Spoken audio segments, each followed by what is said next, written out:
Mambo yangu ni maoni, opinion ya wakaji wa Nakuru.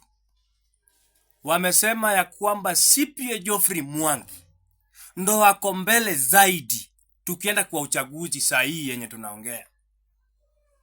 Na sio kwamba eti wamefanya hivyo wafurahishe Mwangi, ni upendo yenye wako nayo kwa CPA Geoffrey Mwangi. Mtu ambaye anaweza rescue wakaji wa Nakuru County saa hizi is none other than Geoffrey Mwangi. So please, Honorable Mwangi, the people of Nakuru needs you more than you need them.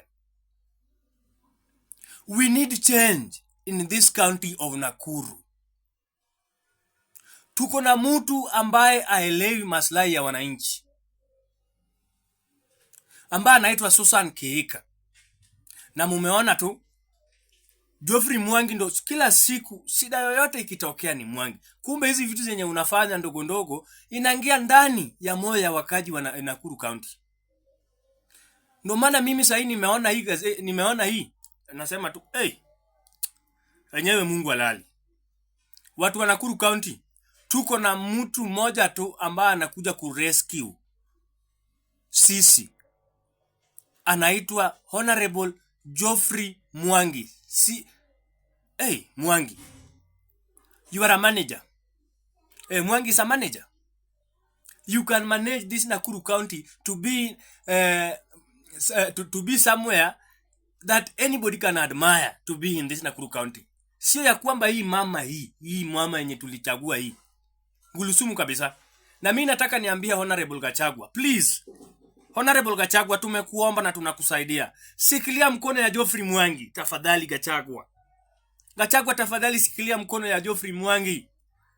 Fanya juu na chini, Geoffrey Mwangi apate hapa. Tunamhitaji. Tafadhali Gachagua, kaa karibu na Geoffrey Mwangi. Na tunakushukuru pia Gachagua, sababu unapenda watu ambao wako na future. Unapenda watu ambao wako na maono. Watu ambao wanataka mabadiliko.